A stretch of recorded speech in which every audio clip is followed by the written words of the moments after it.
Hyderabad GHMC పరిధిలో outer ring road లోపల ఉన్న core urban region Indiramma double bedroom ఇళ్ల కోసం దరఖాస్తులు చేసుకున్న వారికి ఇది చాలా ముఖ్యమైన అప్డేట్.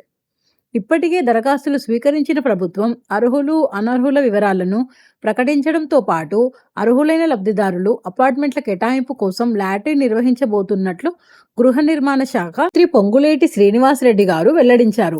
ఎంతమంది దరఖాస్తు చేసుకున్నారు, ఎంతమందిని అర్హులుగా గుర్తించారు, అనర్హులకు డబ్బు ఎప్పుడు తిరిగి వస్తాయి, అర్హులైన వారికి అపార్ట్మెంట్లు ఎలా కేటాయిస్తారు, ఏ తేదీలో డ్రా నిర్వహించబోతున్నారు అంటే లాటరీ నిర్వహించబోతున్నారు, ఈ పూర్తి వివరాలను ఇప్పుడు ఈ వీడియోలో మీకు చెప్పడం జరుగుతుంది.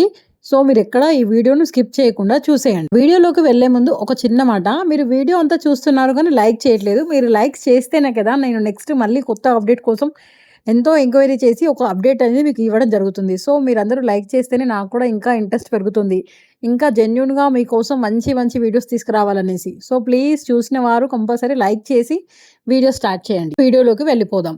ముందుగా ఒక ముఖ్యమైన విషయం, కోర్ అర్బన్ రీజియన్ పరిధిలో నిర్మిస్తున్న ఈ ఇందిరమ్మ డబుల్ బెడ్రూమ్ ఇల్లు గతంలో కేసీఆర్ ప్రభుత్వం హయాలో నిర్మించిన డబుల్ బెడ్రూమ్ ఇళ్ల తరహాలాగా పూర్తిగా ఉచితంగా ఇచ్చే ఇల్లు అయితే కావు.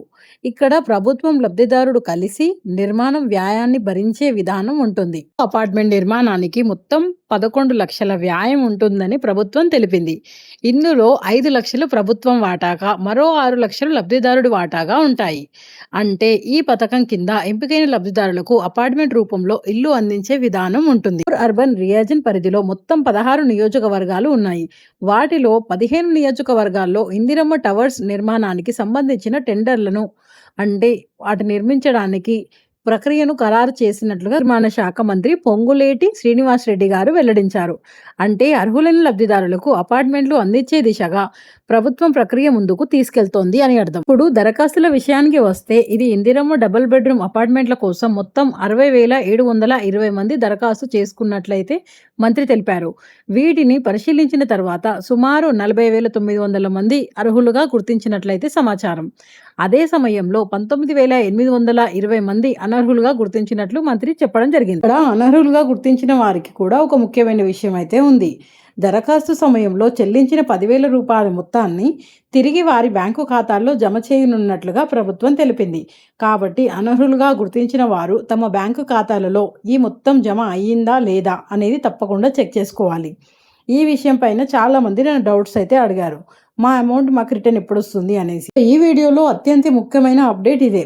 అర్హులుగా గుర్తించిన లబ్ధిదారులందరికీ నేరుగా అపార్ట్మెంట్ కేటాయించకుండా లాటరీ అంటే డ్రా విధానం ద్వారా అపార్ట్మెంట్లను కేటాయించనున్నట్లుగా మంత్రి వెల్లడించారు. ఈ డ్రా ప్రక్రియను అర్హులైన లబ్ధిదారుల సమక్షంలోనే నిర్వహించనున్నట్లు తెలిపారు.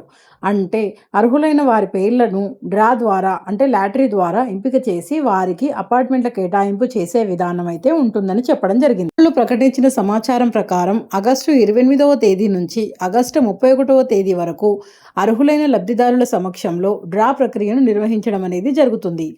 కాబట్టి ఈ పథకం కోసం దరఖాస్తు చేసి అర్హులుగా గుర్తించబడిన వారు ఈ తేదీలకు సంబంధించిన అధికారిక సమాచారం తమకు సంబంధించిన డ్రా అంటే లాటరీ విధానంగానే వివరాలు తప్పకుండా గమనిస్తూ ఉండాలి. అంటే ఈ లాటరీ విధానం ఎప్పుడు జరుగుతుంది, దీన్ని లైవ్గా ఎలా చూడాలి, దీని గురించి ఎలా తెలుసుకోవాలి అని అనుకునేవారు లేటెస్ట్ అప్డేట్స్ ఇచ్చే ఛానల్స్ ద్వారానైనా లేదంటే వెబ్సైట్ పర్పస్లోనైనా దీని గురించి తెలుసుకోవచ్చు. సో మన ఛానల్లో ఇలాంటి లేటెస్ట్ అప్డేట్స్ అనేది మీకు అందించడం జరుగుతుంది. సో మీరు సబ్స్క్రైబ్ చేసి బెల్ ఐకాన్ని నొక్కి ఉంచండి, ఎందుకంటే నేను ఇమీడియట్గా వీడియో అప్లోడ్ చేయగానే మీకు నోటిఫికేషన్ అనేది రావడం జరుగుతుంది. సో దాని ద్వారా మీరు అర్హులైన వారు ఉంటే చెక్ చేసుకోవచ్చు. మీరు కూడా ఈ ఇందిరమ్మ డబుల్ బెడ్రూమ్ అపార్ట్మెంట్ల కోసం దరఖాస్తు చేసి ఉంటే ముందుగా మీ పేరు అర్హుల జాబితాలో ఉందో లేదో తెలుసుకోండి.